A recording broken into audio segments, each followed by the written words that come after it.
বিসমিল্লাহির রহমানির রহিম। আসসালামু আলাইকুম ওয়া রাহমাতুল্লাহি ওয়া বারাকাতুহু। আজকে আমি আপনাদেরকে দেখাচ্ছি বিফ কিমা দিয়ে কিভাবে আ স্ম্যাশ বার্গার বানাবেন। এই যে গার্লিক পাউডার, ১ম এ এই ২ টা সিজনিং আপনার দরকার। গার্লিক পাউডার, তারপর হচ্ছে এই যে এটা আ হ্যামবার্গার সিজনিং, এগুলো কিনতে পাওয়া যায় দোকানে।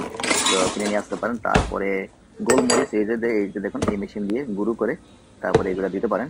তারপরে এগুলোর সাথে মিক্স করবেন ভালো করে। এই যে তারপরে এই ডো, তারপরে এই যে এটা গরম হয়ে গেলে ডোটা এটার মধ্যে দিয়ে তারপরে স্ম্যাশ করতে হবে। উপরে একটা কাগজ দিতে হবে যাতে এটাতে লেগে না যায়। এই যে দেখুন একেবারে সুন্দর। এই যে আস্তে আস্তে করে কাগজটা উঠিয়ে ফেলবো এখন।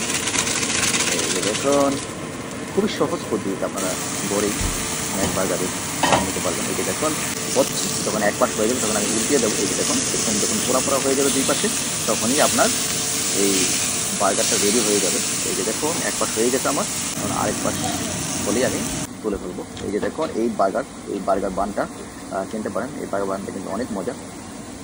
তো দোকান থেকে কিনে নিয়ে আসতে পারেন এই বার্গার বানটা। তারপরে এই যখন দুই পাশ হয়ে যাবে তখন আমি উপরে চিজ দিয়ে দেবো।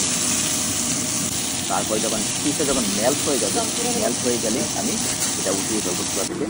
এই যে দেখুন চুলা থেকে উঠিয়ে বার্গারের মধ্যে, এই যে বার্গার বানের মধ্যে দিয়ে দিলাম। এর আগে আমি অ্যাড করেছি, আপনারা আপনাদের প্রয়োজন মতো অ্যাড করতে পারেন মাস্টার্ড অথবা কেচাপ। তো তারপরে অ্যাড করতে পারেন পিকল, তারপরে যে লেটুস, টমেটো, মেয়োনিজ, অনেক কিছু অ্যাড করতে পারেন যেটা আপনারা পছন্দ করেন। এভাবেই হয়ে যাবে খুব সহজে অল্প সময়ে ঘরে বসে স্ম্যাশ বার্গারের স্বাদ নিতে পারবেন। ইয়ামি, অনেক মজা। ভালো থাকবেন। আল্লাহ হাফেজ। আসসালামু আলাইকুম।